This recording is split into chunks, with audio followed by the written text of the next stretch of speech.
Bismillahirrahmanirrahim. Assalamualaikum warahmatullahi wabarakatuh. Saya Fadlan Hanif Al-Bukhari ingin mengerjakan tugas UTS atau ujian tengah semester mata kuliah Sejarah Peradaban Islam. Sejarah Peradaban Islam adalah perkembangan budaya, ilmu, dan sistem sosial politik yang tumbuh dari ajaran dan nilai-nilai Islam.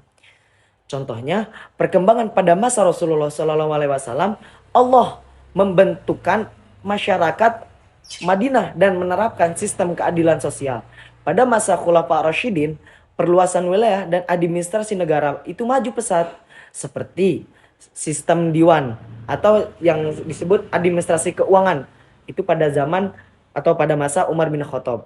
Nah, yang kedua, apa sih dampak hijrah Nabi Muhammad itu? Nah, hijrah Nabi Muhammad Rasulullah SAW dari Mekah ke Madinah adalah titik balik dalam sejarah Islam. Hijrah ini membawa dampak besar dalam aspek politik dengan terbentuknya negara Madinah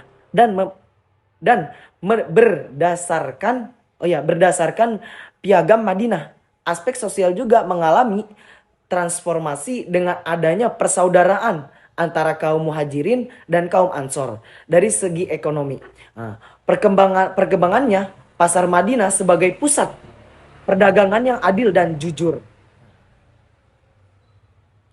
Nah, yang ketiga perkembangan ilmu pengetahuan. Nah, ini perkembangan ilmu pengetahuan pada masa dinasti Abbasiyah lebih menonjol dibandingkan dinasti Umayyah. Kenapa? Pada masa Abbasiyah, Baitul Hikmah, rumah kebijaksanaan di Baghdad menjadi pusat terjemahan dan penelitian ilmiah. Faktor yang mendorong adalah dukungan khalifah terhadap Terhadap ilmu, pengetahuan, dan interaksi dengan peradaban lain. Sedangkan pada masa Umayyah lebih fokus kepada pembangunan infrastruktur dan administrasi pemerintahan. Itu. Nah, yang keempat, pada zaman keemasan. Pada zaman keemasan adalah periode ketika ilmu pengetahuan dan budaya Islam berkembang pesat, terutama pada abad ke-8. Pada abad ke-8, ilmuwan muslim seperti Al-Khwarizmi atau ahli matematika, Ibnu Sina ahli kedokteran, dan Al-Farabi itu adalah ahli filsafat, berkontribusi besar dalam perkembangan ilmu pengetahuan yang menjadi fondasi berbagai disiplin ilmu modern.